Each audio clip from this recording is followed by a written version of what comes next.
오늘 말씀대로 꼭 우리들 심령 가운데 깊이 새겨지고 그 말씀이 경험되기를 주의 이름으로 축복합니다.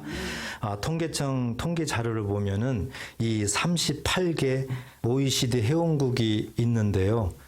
행복 지수를 한번 조사를 했죠. 그래서 행복 지수를 보니까는 38개국 중에서 우리나라가 36위예요. 36위. 그러니까 거의 최하위지요. 또 세계 146개국 중에서 우리나라의 행복 지수가 어떻게 되는가 봤더니 59위입니다. 59위. 그러니까 아주 성적이 좋은 것이 아닙니다. 다시 얘기해서 행복 지수가 낮다는 얘기는 우리나라 사람들의 그런 삶이 어떤 기쁨이나 평강, 감사 이런 것들이 그렇게 좋지 않다 이렇게 우리가 표현할 수가 있습니다. 여러분 한번 생각해 보십시오. 왜 그럴까요? 나라마다 다 다르겠지만 특히 우리나라가 그렇게 별로 좋지는 않다 이런 통계 자료가 나와 있는 것입니다. 여러 가지 이유가 있을 수 있어요. 먼저 이 가정적으로 보면 어떤 부부 관계가 안 좋다든지 또 자녀와의 관계가 안 좋다든지 또 여러 가지 어떤 문제가 있다든지 그러면 행복할 수가 없어요. 어떤 기쁨이나 어떤 그런 평강 감사가 일어날 수가 없습니다. 또 각자 직장 생활에서도 여러 가지 문제가 생기면은 또 이런 일이 일어날 수가 없습니다.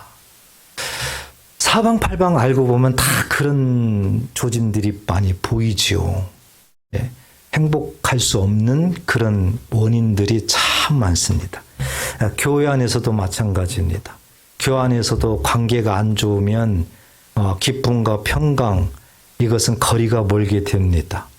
조금이라도 마음속에 뭐가 있다면은 그런 부분들이 참 어렵습니다.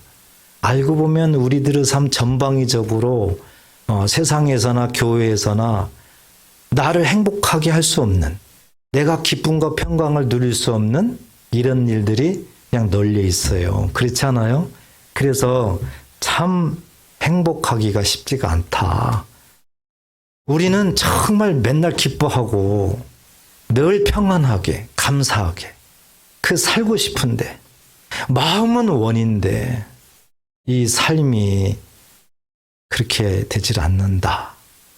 누구나 다 느끼게 되고 누구나 다 고백할 수밖에 없습니다. 그런데 우리가 더 마음이 무거운 건 뭐냐면 우리는 그런데 하나님은 뭐라고 말씀하실까? 하나님은 그래 너희들의 삶을 다 이해해 알아 하고 하나님께서 그렇게 말씀하실까? 아닙니다. 하나님께서는 오늘 우리가 읽었던 그런 본문에서도 찾을 수가 있죠. 4절에 보니까 주 안에서 항상 기뻐하라. 내가 다시 말하노니 기뻐하라. 데살로니가전서 5장 16절에서도 항상 기뻐하라. 아니 기뻐하는 것도 쉽지가 않은데 항상이 항상. 여러분 이게 가능한 일이겠어요? 인간으로 생각할 때는 불가능한 일이죠. 그런데 하나님은 항상 기뻐하라 했단 말입니다. 이 기뻐하라를 성경은 참 많이 강조를 해요. 이 빌립보서만 해도 무려 17번을 언급을 합니다. 우리 예수님도 직접 언급을 해요. 요한복음 15장 11절에 보면 내가 너희에게 기쁨을 주노니 너희 기쁨이 충만케 하려 함이라. 기쁨을 얘기를 해요. 그리고 예수님이 부활하시고도 제자들한테 너희에게 평강이 있을지어다. 또 평강을 얘기를 하네요. 신약에만 그랬을까요? 구약 성경에도 보면은 나와요. 이사야 62장의 4절에 보면 헵시바 나의 기쁨이 너에게 있다. 성경에서는 기쁨에 대해서 참 많이 말씀을 하고 강조를 하게 됩니다. 그래서 우리의 모습과 하나님의 모습 너무 다른 거죠. 우리는 정말 기쁨을 누리기도 힘들고 평안하기도 힘든데 하나님은 항상 기뻐하라. 내가 다시 말하노니 기뻐하라. 이 말씀을 우리에게 하신단 말이죠. 하나님은 우리의 구원자이십니다. 믿으십니까? 하나님은 약속의 하나님이십니다. 하나님 입에서 나온 말씀은 헛되이 돌아가지 않냐고 반드시 이루십니다. 그렇다면 하나님이 기뻐하라 했으면은 분명히 우리에게 기쁘게 할 수 있는 뭔가를 하나님이 이루어 놓으셨고, 하나님이 그렇게 되기 때문에 우리에게 그렇게 명령하는 거 아니겠습니까? 그래서 우리가 우리 생각을 내려놓고 하나님께서 말씀하시는 것이 무엇인지를 그러면 잘 알고, 그리고 우리들의 삶에 기쁨과 평강이 있어야 된다. 더 나아가서 기쁨과 평강을 누려야 된다. 다 내려놓으시고, 그래, 오늘 이 시간을 통해서 하나님이 우리에게 주시는 기쁨과 평강을 누리자. 이 믿음을 갖는 복된 시간 되시기를 축복합니다. 우리가 이것을 해결하기 위해서는요, 이렇게 기쁨과 평강을 누리기 위해서는 좀 폭넓게 오늘 우리가 생각을 해야 됩니다. 하나는 믿음적인 측면에서 오늘 말씀을 잘 생각해야 되고, 또 하나는 나의 신앙생활 측면에서 잘 생각을 해야 됩니다. 그래서 이 두 개가 합해져야만 가능하다. 그래서 먼저 믿음적인 측면에서 우리가 살펴본다면 바로 예수님의 십자가가 정답입니다. 우리는 죄인입니다. 우리는 죽을 수밖에 없는, 지옥 갈 수밖에 없는 그런 죄인이에요. 그렇지만 하나님이 우리를 살리기 위해서 예수님을 이 땅에 보내신 거지요. 그리고 우리가 다 벌을 받아야 되고 지옥 가야 되는 그 죄 하나하나를 완전하게 예수님이 다 짊어지시는 거죠. 그리고 십자가에 죽는 겁니다. 우리에게 죄사함을 주신 겁니다. 그리고 하나님의 자녀로 인쳐주시는 거예요. 그리고 로마서 8장 2절에 보면 생명의 성령의 법이 죄와 사망의 법에서 우리를 해방시켜 주는 겁니다.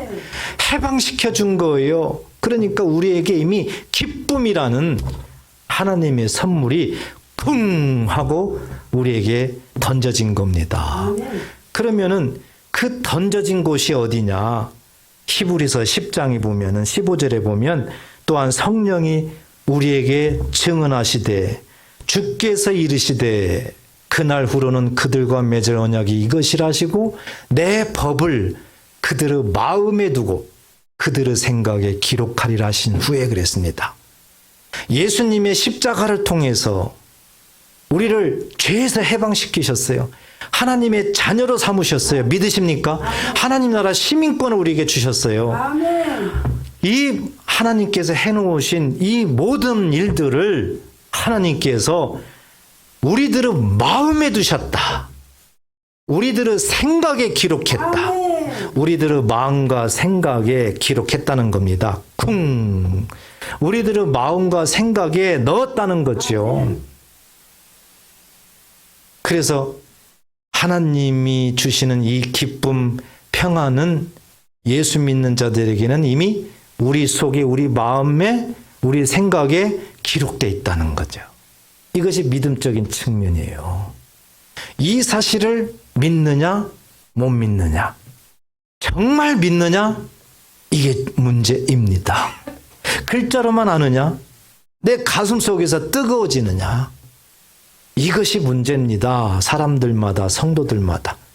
그래서 우리가 믿음적인 측면에서 정말 하나님이 주시는 기쁨과 평강을 누리기 위해서는 내가 이 믿음이 있어야 된다. 내 마음과 생각에 이미 기록해놨다. 나에게 이미 주어져 있다. 이것을 가지고 기도해야 됩니다. 안 믿어지시면 하나님 아버지, 이렇게 하나님이 나에게 해놓으셨는데 왜 이것이 안 믿어집니까? 왜 이것을 머릿속으로만 알고만 있습니까? 믿어지게 해주세요. 이것 때문에 간절히 기도해야 될 줄 믿습니다. 그렇기 때문에 가장 출발점은요, 바로 마음이다. 그래서 마음이 중요해요. 그래서 우리의 삶에 항상 모든 것들이 마음에서부터 출발을 하게 됩니다. 마음이 저수지예요. 그래서 마음에서부터 이제 생각이 나오고 다 이렇게 나오게 되는 거예요. 그래서 이 마음이 성령께 사로잡혀야 된다는 것이 너무 중요합니다. 왜? 잡히지 않냐면은 생각 자체가 이제 다른 길로 가죠. 왜 그럴까요? 바로 사탄도 우리들의 마음과 생각을 할 수만 있으면 정복하려고 합니다. 하나님을 대적하려고 하는 이 사단도 하나님께서 믿는 자들에게 마음과 생각에 하나님의 말씀을, 예수님의 십자가의 도를, 하나님의 기쁨과 평강을 기록해 놓고 심어 놓고 그것을 누리라고 하시는데 사단도 그것을 회방하면서 못하게 하려고 동일하게 마음과 생각을 계속 정복하려고 오늘도 내일도 졸지도 않고 고성능 안테나를 달고 항상 약점, 허점 있는 자들을 늘 찾아다녀요. 그래서 보이진 않지만요, 이 우리들의 마음과 생각은 엄청난 영적 전투가 일어나고 있습니다. 순간순간요. 그래서 우리가 마음을 지키는 것이 너무 중요합니다. 내 마음이 누구한테 뺏기냐, 이게 너무 중요한 거예요. 잠언서 4장 23절 보면 모든 지킬 만한 것 중에 더욱 뭘 지켜라? 내 마음을 지켜라. 왜요? 생명의 근원이 이에서 남이라. 하나님께서 예수 믿는 자들을 생명의 성령의 법으로 죄와 사망의 법에서 우리를 해방시켜 주셨습니다. 그리고 그 하나님의 사랑, 기쁨, 감사를 우리들의 마음에 심겨줬습니다. 따라서 이 마음 속에 생명이 있어요. 이 마음 속에 생명의 근원이 있단 말입니다. 우리는 마음을 지켜야 되는 것이 이렇게 중요해요. 사도 바울을 보게 되면 정말 마음을 지켰던 사람입니다. 사도 바울이 다메섹 도상에서 회심한 이후에, 정말 예수님을 만난 이후에, 그는 그 이후에 삶을 보게 되면 정말 하나님이 주신 이 마음을 지켜요. 그래서 그가 복음을 전하면서 이게 다니잖아요. 그런데 마게도냐 지방으로 들어가서 첫성 빌립보성에 들어가게 되죠. 빌립보성에서 기도할 처소를 강가에서 찾다가 여인들을 만나게 되는데 그때 루디아를 만나게 되죠. 거기에서 처음으로 기도처가 되고 거기에서 예배가 시작돼요. 그래서 빌립보 교회가 형성되는 거예요. 탄생됩니다. 그렇지만 그 지역에서 복음을 전하다가 귀신 들린 자, 점쟁이를 귀신 쫓아내가지고 점을 못 치게 만들어가지고 그것 때문에 또 감옥에 투옥되기도 합니다. 그런데 감옥에 투옥돼서 사도 바울이 어떻게 하나 봤더니 하나님을 기뻐하면서 찬양하고 기도합니다. 아무리 어려운 고난이 와도 감옥 속에서도 사도 바울은 마음을 지킵니다. 하나님을 향한 하나님의 그 은혜와 사랑, 예수님의 그 십자가, 도, 마음을 지켜요. 그래서 그는 결국 승리하게 됩니다. 그가 복음을 전하고 다니다가 또 로마 감옥에 그는 또 투옥이 됩니다. 로마 감옥에 투옥됐음에도 불구하고 그 마음은 지켜요. 그런데 자꾸 소식이 들려오는 겁니다. 빌립보 교회에 문제가 생겼다. 빌립보 교회에 이단이 침투했다. 이런 것들이 자꾸 귀에 들어오게 되는 거죠. 그래서 사도 바울이 그 옥중에서 빌립보 교회에 서신을 보내게 되는 겁니다. 그것이 빌립보서입니다. 예. 자, 어떤 문제가 빌립보에 있었느냐? 이 루디아를 시작해가지고 정말 하나님의 교회를 잘 세웠습니다. 이 빌립보 지역은요, 특히 이 모계 중심의 어떤 그런 삶이 강했다고 합니다. 그래서 남자보다 여자들이 더 일을 많이 하고 더 여자들의 어떤 그런 활동, 움직임이 많았다고 합니다. 요즘에도 나라들 보면은 그런 나라들이 있죠. 여자들이 돈 벌고 살림하고 막 그렇게 하는 그런 나라들이 있습니다. 근데 빌립보 지역도 아마 그런 비슷한 그런 문화였던 것 같습니다. 그런데 오늘 우리 본문 읽었던 것 2절에 보면 내가 유오디아를 권하고 순두개를 권하노니 그랬습니다. 이 유오디아 여자입니다. 순두개 여자입니다. 여성도예요. 여성도. 이 여성도 유오디아와 순두개가 있는데 아마 이들은 빌립보 교회를 세울 때의 개척 멤버입니다. 사도 바울을 힘써 도와서 힘써서 이단들을 물리치고 영적 전쟁에 승리하고 굉장히 교회의 중추적인 역할을 하는 아주 일꾼 중에 일꾼인 것 같습니다. 어떤 학자들은 이 유오디아나 순두개 중에 그 누군가가 아마 루디아일 것이다. 이렇게 말을 하는 사람도 있습니다. 그렇지만 루디아도 알고 보면 사람 이름 아니에요. 이 루디아도 우리가 옛날 분 같으면 뭐 파주댁, 뭐 여주댁, 전주댁 뭐 그러잖아요. 그런 모습이에요. 루디아라는 이름도. 그러나 분명한 것은 정말 교회의 아주 일꾼 중에 일꾼이었다. 문제는 그 두 일꾼이 서로 갈등이 벌어지게 돼요. 그래서 유오디아와 순두개, 이 유오디아는 좋은 여행이라는 뜻을 갖고 있는 이름이에요. 유오디아. 그 순두개라는 뜻은 행운이라는 뜻이에요. 이 두 여인이 이제 다투게 되고 불화가 되고 서로 논쟁을 하게 되고 서로 분열이 일어나고 이렇게 되는 거예요. 그래서 이 두 사람으로 인해 가지고 빌립보 교회에 어려움이 오게 돼요. 자, 이런 상황을 사도 바울이 알게 됐죠. 그래서 이제 서신을 보내면서 하나님의 감동으로 하나님의 말씀을 전하게 되는 겁니다. 이렇게 되다 보니까 어느 순간 기쁨과 평강을 누리질 못해요. 그러니까 서로 불화가 있으면은요, 서로 사이가 안 좋아진다든지 서로 논쟁한다든지 뭔가 문제가 있으면은 기쁨과 평강은 온데간데 없어진다. 굉장히 하나님의 기쁨이 됐던 빌립보 교회. 그런데 이렇게 서로 문제가 생기니까 그런 기쁨과 평강을 누리지 못하게 됐다. 그래서 우리는 이런 모습을 바라보면서 어떻게 하면 기쁨과 평강을 누릴 수 있는가? 그때나 지금이나 똑같죠. 일어나는 일들은 똑같습니다. 그래서 우리가 말씀을 잘 생각을 해보면 될 것 같습니다. 그래서 다른 한편으로는 신앙적인 측면도 분명히 알아야 기쁨과 평강을 누릴 수가 있다. 여러분, 우리가 처음에 알아봤던 믿음적인 측면만 우리가 분명하다. 나는 믿음이 있다. 그렇다고 해가지고 기쁨과 평강을 누리는 삶이 되지는 못합니다. 왜요? 우리는 사람이에요. 우리는 세상을 살아나갑니다. 우리는 관계 속에 살아나가요. 그렇기 때문에 그 하나만 가지고는 되질 않습니다.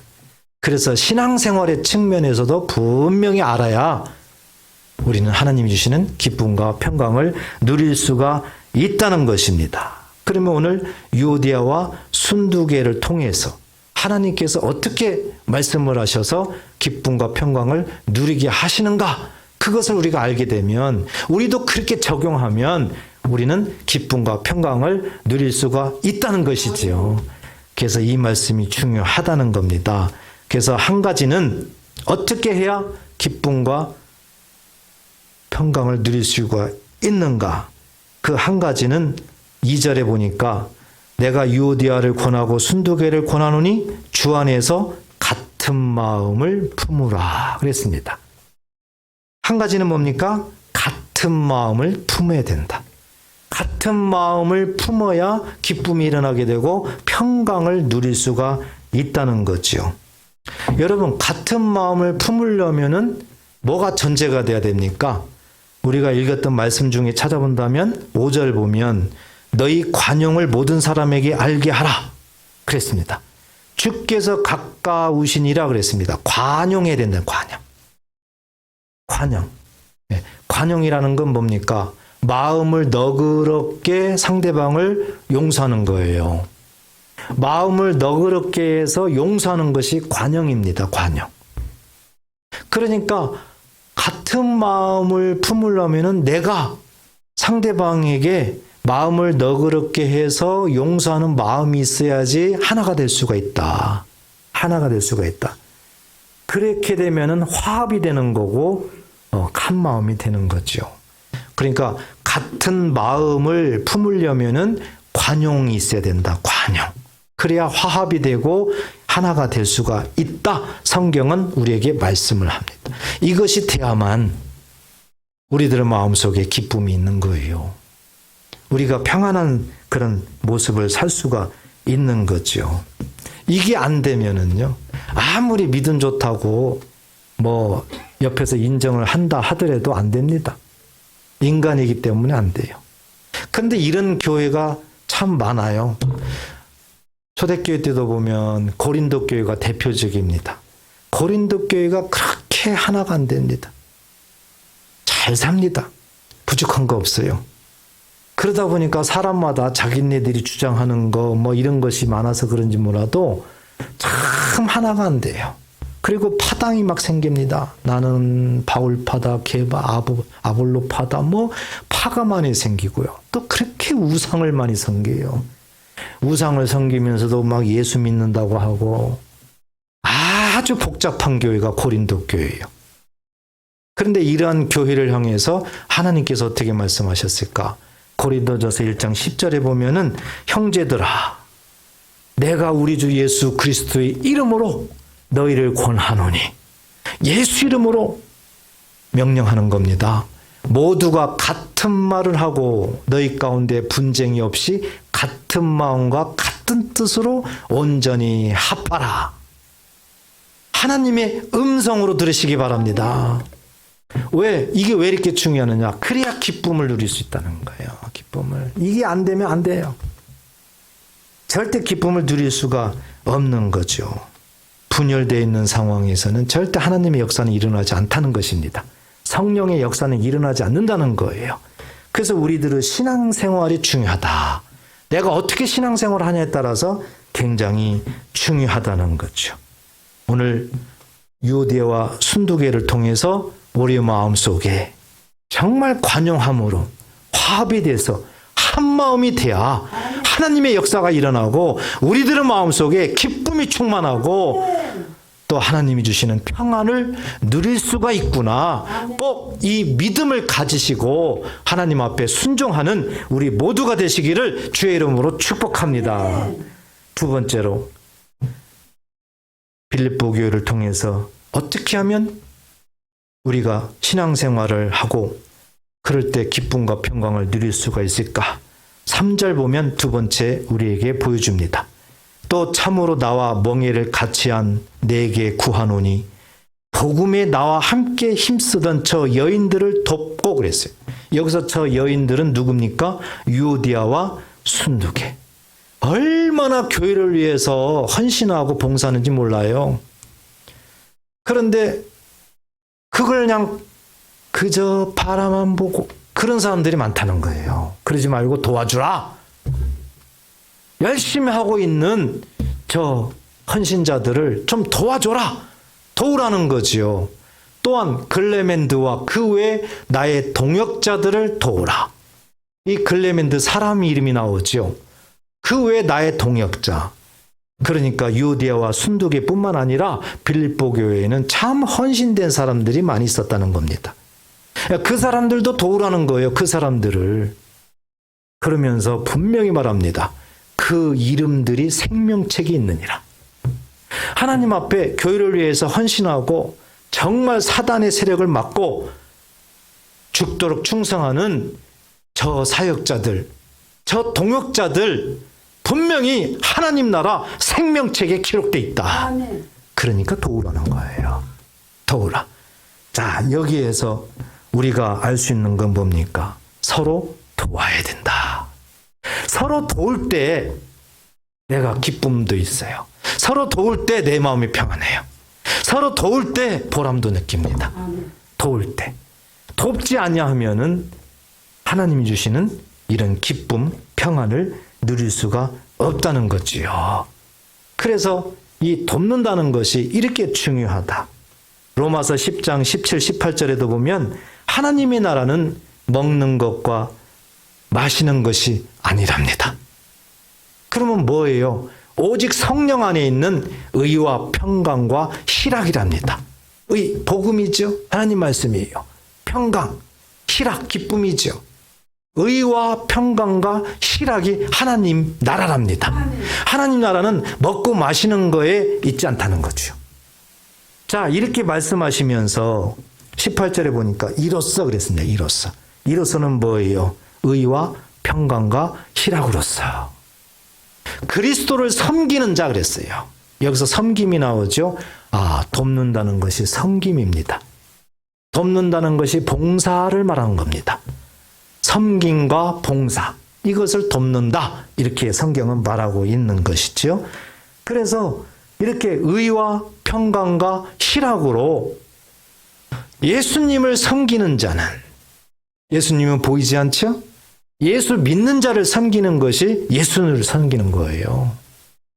교회에 정말 헌신하고 열심히 주신 사명 감당하고 죽도록 충성하고 이런 사람들을 잘 도와주는 것이 예수님을 섬기는 겁니다. 그렇게 했을 때 하나님을 기쁘시게 한다는 거죠. 하나님은 그렇게 하면은 사람에게도 칭찬을 받게 한다는 거죠. 다 연결돼 있죠? 우리 마음대로 안 돼요. 그러니까 이 돕는다는 게 이렇게 중요하다. 돕는다는 것이. 그래서 우리가 가정에서도 마찬가지고 사회에서도 마찬가지고 교회에서도 마찬가지고 서로 도와야 됩니다. 서로 도우면은 그때는 힘든 것 같아도 아니죠. 뿌듯하죠. 기쁜 거예요. 그래서 도울 때 기쁨과 평강이 일어난다는 것을 우리가 꼭 기억을 해야 됩니다. 어제 제가 교회에 있는데 어떤 분이 쏙 들어왔어요. 근데 여자분이에요. 젊은 분이에요. 깜짝 놀랐어요. 어떻게 오셨느냐 그랬더니 상담 좀 하러 왔다는 거예요. 그래서 상담하니까 뭐 그냥 가시고 할 수도 없잖아요. 그래서 앉아서 무슨 일이냐고 그랬더니 자기는 제주도에서 왔답니다. 제주도에서. 그런데 교회를 예전에 다녔대요. 그래서 세례까지 받았답니다. 그런데 자꾸 설교하는데 하나님 말씀이 뭐 순종하라 뭐 자꾸 그러더라는 거예요. 그래가지고 이 속에서 반감이 생기더라는 거, 반감이. 그래서 자꾸 화가 나고 그래가지고 내가 그러면 한번 거꾸로 가보자. 그래서 내가 잘 살아 하면 되지. 그러면 성경에서 그렇게 말 안 해도 나는 뭐 잘 살 수 있지. 하나님 말씀을 자꾸 이렇게 반감이 들면서 꼭 청개구리처럼 반대로 가고 싶더래요. 그래가지고 무조건 서울로 왔답니다. 서울로. 서울로 오니까 이제 먹고 살아야 되잖아요. 그래서 직장을 구하려고 이렇게 신문 뭐 이렇게 여기저기 보다가 소개소가 눈에 띄어가지고 소개소에다가 전화를 했더니 취직시켜주겠다고 그러더래요. 거기서부터 문제가 생기겠더군요. 제가 얘기 들어보니까. 그래가지고 이 사람이 잘못 들어가서 완전히 이상한 곳으로 빠지게 되고 빠져나올 수 없게끔 만들어 놓고 완전히 방탕한 삶이 되는 거고요. 완전 성적 놀이기가 됐고 엉망진창이었던 거예요. 그래서 수년 동안 이렇게 살았대요. 수년 동안. 그런데 그 마음속에는 하나님 말씀에 자기가 반감을 샀던 거 그게 자꾸 생각이 나면서 너무 그게 마음이 괴롭다고.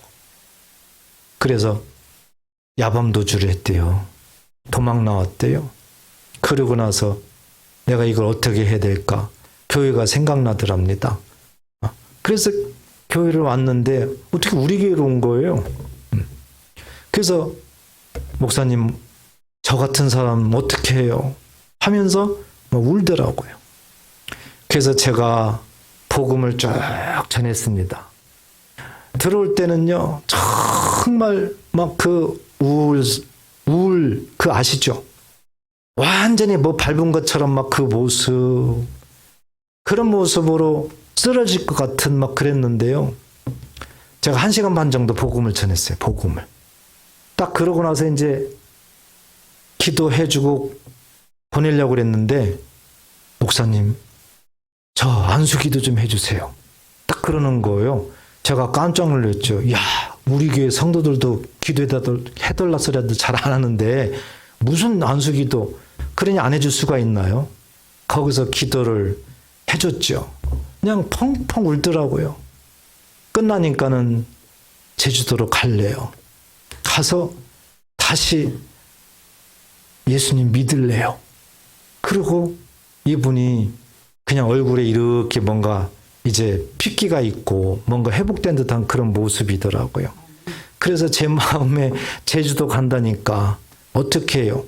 제 직업에 있는 돈 다 털어가지고 도움이 될지 모르겠지만 가라고, 그리고 꼭 예수 잘 믿으라고 이렇게 해서 보냈습니다. 그런데요, 그러고 나서 제 마음에요, 그렇게 기쁜 거 있죠. 그리고 제 마음에 편안한 거 있죠. 아, 하나님이 이렇게 복음을 전하고 이렇게 도와주면 이런 경험을 하게 하는구나. 이것을 제가 어제 경험을 했습니다. 여러분, 정말 돕는다는 것은 중요한 일이에요. 우리 예수님도 한마디 우리를 도왔잖아요. 이 돕는다는 의미는 바로 섬김이에요. 봉사예요. 우리를 위해서 십자가에 죽었잖아요. 이게 섬김이에요. 이게 헌신이라고요.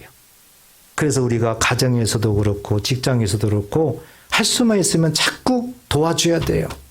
꼭 돈으로만 돕는다, 우리는 그 생각하면 안 돼요. 얼마든지 도울 수 있는 방법이 있는 거거든요. 그래서 기도로도 도울 수 있는 거 있는 거고요. 그렇게 도와야 되는 겁니다. 교회 오셔서도 오늘 유오디아와 순두계 도우라 하는 것처럼 우리 성도들도 자꾸 교회를 위해서 헌신하는 분들을 도와줘야 됩니다. 뭐 하나 하더라도 자꾸 도우셔야 돼요. 예, 움직여야 돼요, 자꾸. 그래서 청소하는 것도 돕고요. 청소 분리하는 것도 돕고요. 아니, 어떤 분들은 그냥 아무데나 청소 저 통에다가 막 넣는 분이 있어요. 그럼 누가 그걸 나중에 또 할 사람이 있어요. 누가 또 해야 되잖아요. 딱 분리해가지고 잘 정돈해놓고 이런 것이 굉장히 돕는 일이죠. 그래서 도울 때, 아, 내 마음에 뿌듯하고, 내 마음에 기쁨이 있고, 내 마음에 감사가 있고, 평강이 있고, 그렇더라고요. 하나님께서 우리들의 신앙생활을 이렇게 보여주면서 믿음만 있다고 해서는 아무것도 안 된다. 그 믿음의 바탕 위에 이렇게 신앙생활에서 실질적으로 돕는 삶을 살아야 된다. 우리에게 말씀 한 줄 꼭 믿으시고 우리 모두가 다 돕는 하나님의 자녀가 되시기를 주의 이름으로 축복합니다. 마지막으로 하나, 어떻게 하면은 기쁨과 평강의 삶을 누릴 수가 있을까? 이 부분을 6절과 7절에서 우리에게 말씀을 하고 있습니다. 6절과 7절 보면 아무것도 염려하지 말고, 참 사람은 염려를 많이 한다는 걸 하나님이 너무 잘 아시는 거예요. 그러니까 염려하지 말라고 하는 거죠. 그럼 하나님은 어떻게 하라고 그래요? 다만 모든 일에 기도와 간구로 너희 구할 것을 감사함으로 하나님께 아뢰라 그랬습니다. 여러분 잘 보세요. 제가 이렇게 읽어볼게요. 아무것도 염려하지 말고 다만 모든 일에 기도와 간구로 하나님께 아뢰라. 틀린 거 있습니까? 없죠? 문장이 아무 문제 없이 성립이 되죠? 그런데 그렇게 말씀하지 아니하시고 너희 구할 것을 뭐함으로? 감사함으로. 감사함으로. 이 감사를 강조하고 있습니다. 감사. 자, 이렇게 감사를 하나님 앞에 감사로 아뢰라는 거예요. 그러니까 우리의 모든 신앙의 삶이 감사의 삶이 돼야 된다. 그리고 기도할 때도 감사 기도를 해야 된다. 이걸 우리에게 보여주고 있어요. 자, 이렇게 하면은 그 다음에 7절에 보니까 그리하면 모든 지각에 뛰어난 하나님의 평강 나오죠? 그리스도 예수 안에서 너희 마음과 생각을 지키시리라.